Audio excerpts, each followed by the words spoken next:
Hello, everyone, and welcome to this panel discussion with some of the authors of The Butterfly Effect, which has launched in Australia and is launching currently around the rest of the world. And we have already achieved #1 best-selling book in Australia in entirely 12 categories, including spirituality, parenting, mysticism, women's biographies, parenting references, and so many more. So we're really, really excited to have some of the authors here. But let me just set the scene for you and share with you a little bit about what the Butterfly Effect is about, what it is intended to do for the world as it is launching on the International Women's Day this year. This is a collaboration that Hill House Publishing has done with Oluneye Oluwole, who is a beautiful woman from Africa. And she has had this vision to bring together 20 women who are thought leaders and change agents in their own right. And in this book, you'll find the wings of resilience, faith, grit, hope, purpose, and so much more, and all gently fluttering with the potential to create a force of nature which reverberates all around the globe. So I have this image of having beautiful butterfly wings spreading across the world, making an impact with these stories of these incredible women. So let me bring them onto the screen a little bit more. We've got Stacey Lynn Corlett and Roxanne Carter-Thompson. Welcome to being here. Stacey Lynn, let's start with you. Share a little bit about who you are, how you're feeling right now, and what you're doing in the world. What are your wings that you are spreading? Okay, well, thank you. It's so exciting to be here. I'm so excited about this book that's being launched. I am Stacey Lynn Corlett. I'm a multidimensional master of light healer, CEO and founder of Soulful Wellness Solutions. I am also a Christ Consciousness Awakening coach, international best-selling co-author, children's author, and speaker. And I am passionate about showing people how to use love as a lens to heal and transcend the pain in their life, the circumstances that they are facing, so that they can reconnect to the truth of who they are, reconnect to that divine light within them, and they can take back their story. So I use all of my different healing modalities with my coaching to treat the person from a holistic perspective. We're multidimensional beings, and so one approach does not justify what we need in order to overcome some of the things that we've had to face in our lifetime. And we are in this time of awakening and ascension and really coming into unity consciousness. And so that's what I'm all about. And I love this book because this book is about transformation and transformational change and really awakening to the beauty that's inside each of us, right? And using that as a powerful agent for change, not just in our own lives, but in the lives of our families, our relationships, our work environment, and our communities. So I'm feeling awesome. I'm feeling excited about this book. I'm excited about the beautiful authors who have contributed some powerful inspirational stories of their own transformation. I can't wait to read them all. So I'm feeling very excited for this today and just happy to be a part of it. Amazing. Thank you so much. I think the work you're doing is so important. And as you said, no one glove fits all. That everybody has a unique need as a unique being and needs a unique approach. So I love that you are bringing that into your work. Yeah, thank you. Roxanne, let's go to you. Where are you coming from? Where in the world are you, and what do you do? How are you spreading your wings? So I reside in Prince Edward Island, Canada, more specifically in Charlottetown, Prince Edward Island. And I have worked with a nonprofit organization for the past 30 years. And I'm the executive director of that organization. And that has led me, running a nonprofit organization is very much being an entrepreneur. And over the last 30 years, I've had the opportunity to learn how to create a sustainable somewhat of a sustainable engine for the organization in innovative ways. So I've had opportunities to be a faculty member of our local university, and the revenue from that work that I was, we could have fundraisers, or we could use our intellectual capital in order to be able to raise those funds. So that's how we've done that. And so I was a faculty member through the Center for Conflict Resolution Studies at the university, in which I would help people to be able to gain insight as to why they were having conflicts within the workplace, and help them to be able to learn the skills to resolve those conflicts so that they could still work in the same environment and have greater satisfaction. And the revenue from that would come back into the nonprofit organization in which we were working with vulnerable populations. And that also opened up doors for me to also teach within our local college. And the revenue from that would help us to be able to, again, to work with the vulnerable population. So I taught leadership and introduction to adventure-based programming. I am an experiential educator, but really what my passion is making change in our community. In 2019, I was named the Poverty Reduction Chair in our province, in which our province made a commitment to creating a 5-year poverty reduction plan with a $78 million commitment. And we did that in 8 months, made up of organizations and other community members from the business sector, private sector, who came together to look at innovative solutions for our province in which we could work on systemic change in solving poverty.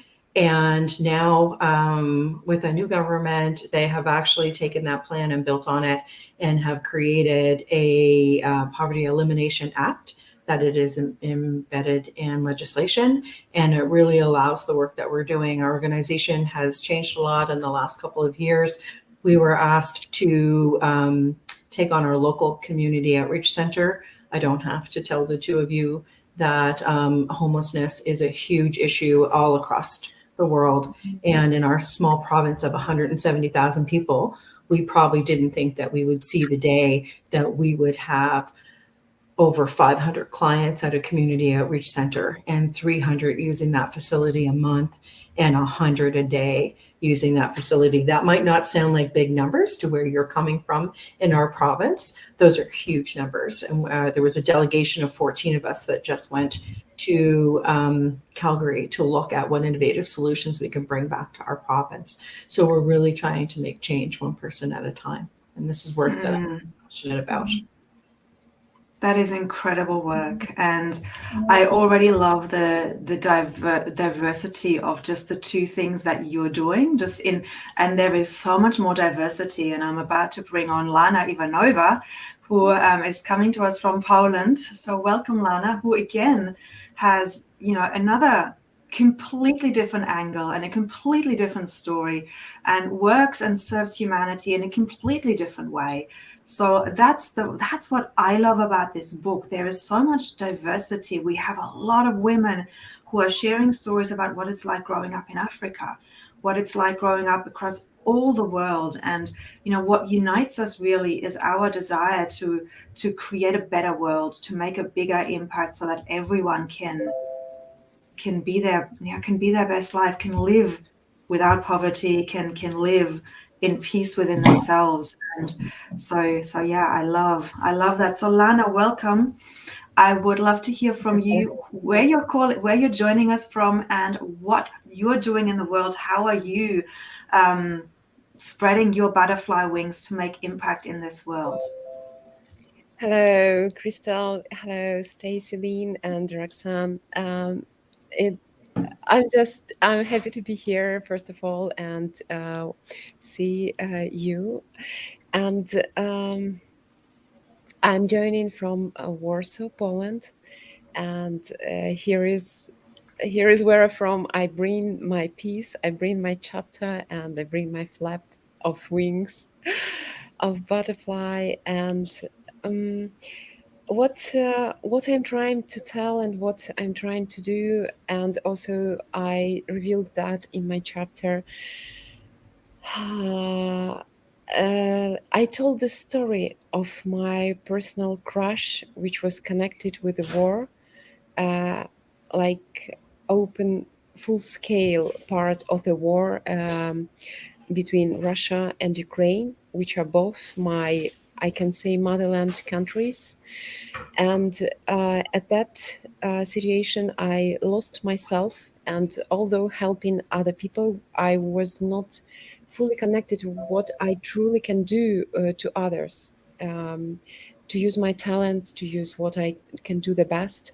And in my chapter, for example, I told the story how I reconnected with myself and found the way for me to serve people who were displaced because of the war, and how I created several groups for them to practice speaking English, because they needed that in being in new countries. So these were groups for refugees of the war, and we were just speaking, connecting, and that was my method to support people and also to revive myself and bring, I would say, emotionally, my life back. And I'm still connected with many of these amazing people I met in this journey, and I'm so happy that they will also find themselves, like, at least, like their names, for example, in my chapter, and they will see that the story grows and the story goes further. I'm happy to be here and happy to join and make my contribution to the book. Beautiful. Amazing. I love that. And we had Susanna coming and going while you were speaking. I didn't want to put her into the screen while you were there, but hopefully she will come back. Again, what I love what you're sharing is that in order to help yourself, we help others. Yeah. And I think that's what we do as women, right? We get so much fulfillment from helping others. It fills our cup, and of course, then we have to find that balance that it's not overgiving. So I'd love to go around the circle, just really rapid, 1 or 2 sentence answers. What does the butterfly effect mean to you? We'll start with Stacey Lynn again. The butterfly effect to me is really about going inward and facing that internal transformation of personal healing, tapping into the deeper aspects of yourself so that you can then bring that light out into the world. So my whole life is a testimony of the butterfly effect, coming from poverty and creating a beautiful life for myself and my family, taking my mother's legacy of love and bringing that out into the world and using that to serve others in the workplace, in my community. So yeah, really that's what the butterfly effect is for me.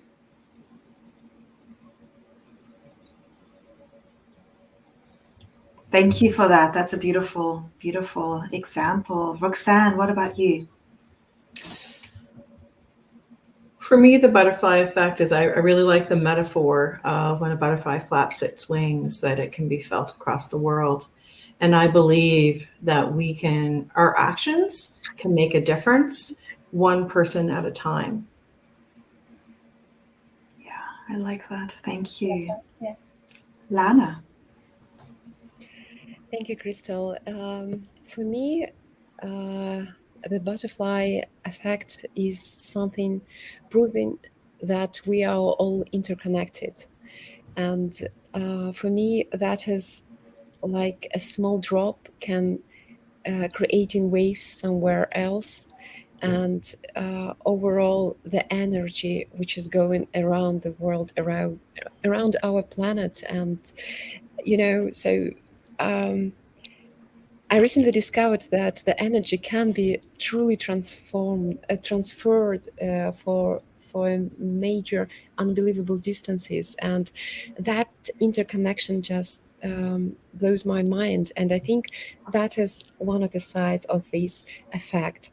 And I just believe in that we all can bring our small drops for the big waves somewhere.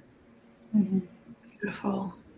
Yeah, for me, it's this invisible force. It's a tiny thing. And sometimes when we're living in our own lives, we see the big problems of the world. we get disheartened. But then when we recognize that as within, so without, and that we are but a reflection of what is going on, and our energy, our vibration, this is quantum physically proven.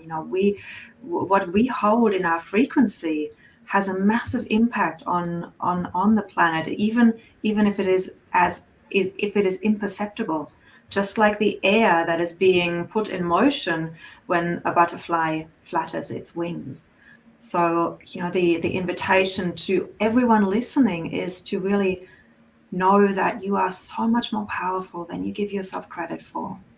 And that reading the stories of these inspirational women who are making a difference in the world will perhaps help you to recognize aspects within yourself that you realize, oh, wow, I actually do that too.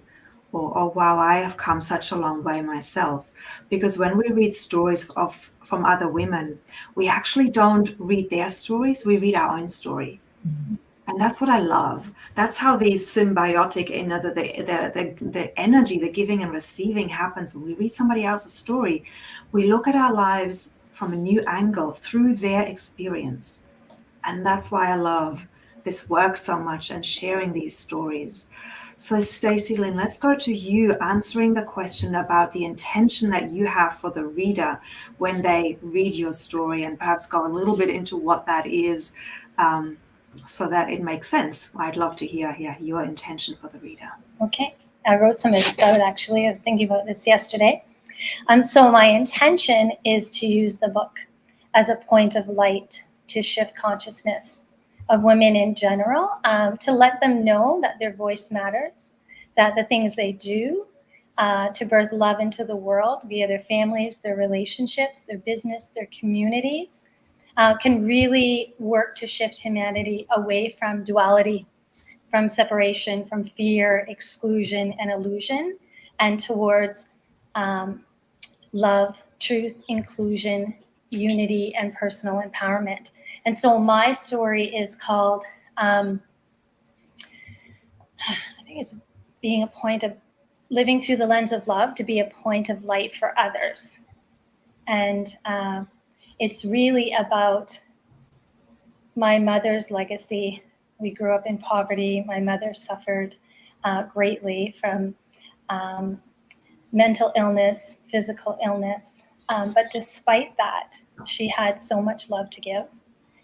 She would take in friends of ours who were in trouble, who needed help. Her heart was so big. Her door was always open. She would sacrifice her meal so that one of those children could have dinner.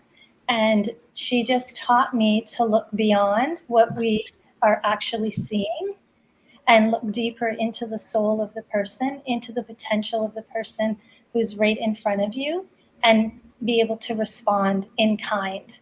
And that those little actions that you can take every day, it doesn't have to be a big thing. You don't have to set up a huge organization. I mean, that's beautiful too, but it's the little things that you do that can really work to transform lives. Because I didn't write about this in the book, but when my mother had passed away, she passed away early in her life, in her 50s, because of cancer, these people came back. These childhood friends of my brothers and sisters and mine showed up. I hadn't seen them for decades, showed up at her funeral and gave testimony to the love that she showed them in their time of need. And that's just a powerful thing. And so I tried to capture that and show how then that became my legacy, to become a point of light for others and to shift and change the environments that I was in, to create transformation, to create unity, inclusion, and through the different projects that I've been involved in. So, yeah, and because this book has been in the works for a while, I haven't even talked about the things that I'm doing now as an energy healer and a coach, and really tapping into the frequency and using the frequency of love and energy to transform, to transform the planet, to bring people together for world healing meditations for Russia and Ukraine, and just all of the other work that I do. So it's just a beautiful thing, because the butterfly effect, it's like as a human, we're ever evolving. I feel like we go through that metamorphosis, and then we reach that stage, and then we go through it again, and then we go through it again, and then we go through it again. So yeah, it's beautiful. Anyway. Love that. Beautiful. Thank you for sharing that. I got shivers when you were talking about your mom and how she inspired you through you seeing what effect she had on others to kind of step into her shoes and continue her legacy in many respects, and now encouraging others to do the same. And yes, sometimes the many little steps that we take lead to a big organization. And I think, Roxanne, you probably didn't start with a big organization. You probably, it was gradual that things were building. But before we go to you and your intention for the reader, I'll bring on Suzanne Raj, who has just joined us. Welcome, Suzanne. Nice to see you here. We're just talking about our intention for the reader with our book. So I'll go to Roxanne with that. And then at the end, we'll get an opportunity to hear from you, who you are, where you're joining us from, what you're doing in the world, and what your intention is for the reader with your chapter. So let's move to Roxanne. So my intention for the book and my chapter is called "To Make Change Takes Courage."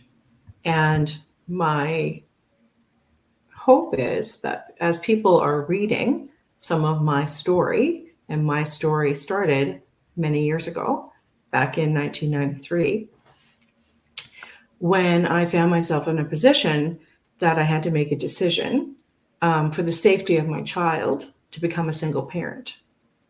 And that led me on a journey and opened up opportunities for many people to come into my life and into my circle of influence. But I had to make a decision as to who those individuals were that I was going to allow to support me. And coming from the environment that I had just been in, it was really hard for me to trust people. And so when you read the beginning of the story, I talk about speaking at an event and in 2020. And I share about how for 27 years, I knew that I was probably going to make the decision to speak at that time, because back in 1993, I would drive down the street and there would be a sign that was painted on a wall, and it said, "Stop the silence on violence." And I was silent for so many years. And I was working eventually, and this is how you talk about energy, and this is how life works. People were brought into my path. I came into this organization, thought I was going to be there for 6 months, and then I was going to leave and go on to whatever my path was going to be. And I had no idea that that's what my path was going to be. And I went back to university. So many doors were opened for me. And I share in the story all the people who made change in my life that allowed me then to, in turn, make change in others' lives. So when I talk about the actions of one has impact, and when that butterfly flaps its wings, the impacts that it can have across the world. And what I want people to take away is that we see people in situations and we see people struggling. And oftentimes we can make assumptions as to why they're in that situation. And I ask and encourage people to look at what they can do, each individually. Like, I love the story that you talked about, Stacey Lynn, about your mom. You know, I grew up in a home where my parents fostered, so I had a chance firsthand to watch my parents give service to young children. We have more than 40 children in our home over the period of time that I grew up in that home. And I had an opportunity to see lives changed. So I encourage people to look at, again, how each one can make a difference, and what can you do to give, and how can you help that single mom when you don't know her situation and why she's in it, or how you can help that individual, that homeless person who's struggling, and put our misperceptions and maybe fears aside and be safe in how we help people, but look at how we can step out and support people. And you'll never know that the seed that you planted today, the life that you may change and what that could blossom into. Thank you. Yeah. Very, very well said. We never know. what it will blossom into, what we do. If we just follow our heart with that intention to help and serve in a safe way and a sustainable way, magic can happen, right? Thank you so much for sharing that story, Roxanne. Lana, let's move to you. What is your intention for the reader on reading our book? My intention, I think then I've been writing that chapter. I just that was the pain which I transformed into action, and that was a connection for people who were in situation then they were feeling uncomfortable. And my intention was and is for people to see that sometimes even if we are hesitant to do something because of some blocks or fears. I was really hesitant to do what I did, to start that groups online, start gathering people who were in different countries of Europe, displaced from Ukraine because of the war. And I was even fearful they would not accept what I want to suggest. And my idea is to show that sometimes connecting with ourselves, we can do the best, and we can crush all the blocks, fears, and anything what happens to be a cross, in order to do so and to really step up and to be near the people whom you can support. And also by these, as I said earlier, I was also supporting myself, and I think that can be the way for many people to look deeper into their souls, to find the ways to serve other people, and thus cure your own soul. So that was my story, how I and my chapter's title is How My Heart Started Beating for the Third Time. And I also tell the story of my origin, of my mixed origin, which was never which never seemed mixed to me. I'm Russian Ukrainian, and suddenly that became a point of my almost identity crisis last year. And so I'm just showing people how to sometimes start the engine of your heart again by supporting other people who may still need you there, being there for them. Also, it happened that I started these English-speaking groups. People were connecting from, all over the world, like US, Latvia, Lithuania, Poland, Germany, France, Ireland, and like Romania, like many countries connected. And what I noticed, that transformed into something different.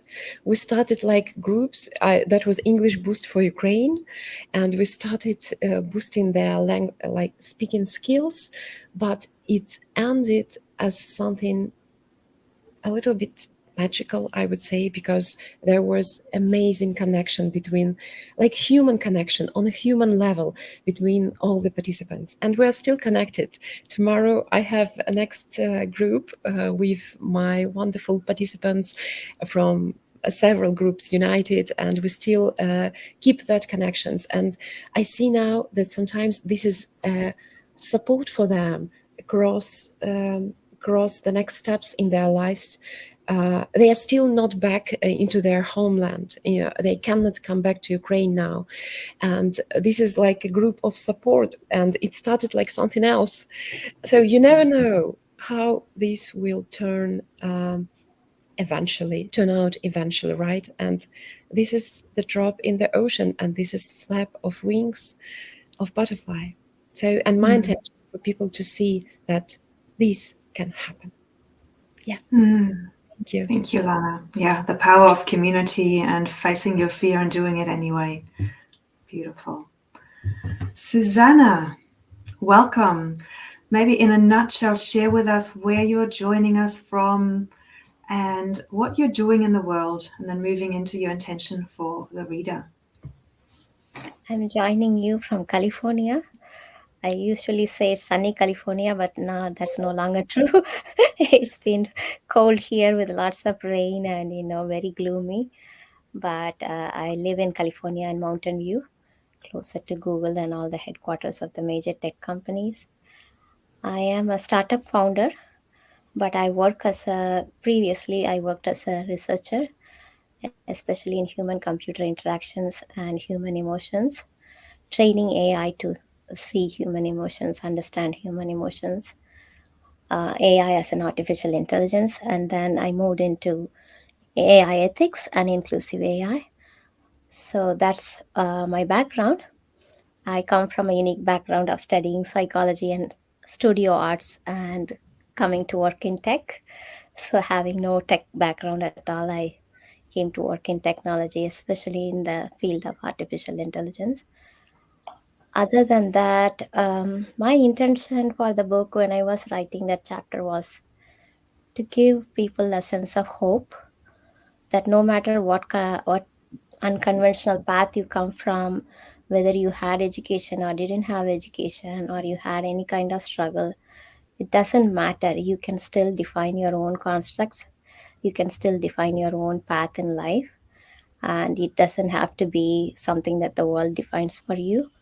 We have to know that our past is already defined by the world, but our present and our future is not yet defined, and we have the chance to do that. And that was the hope I wanted to leave in my chapter. And I also wanted to be very vulnerable and tell my story as it is, because that's the first time I'm actually sharing my story.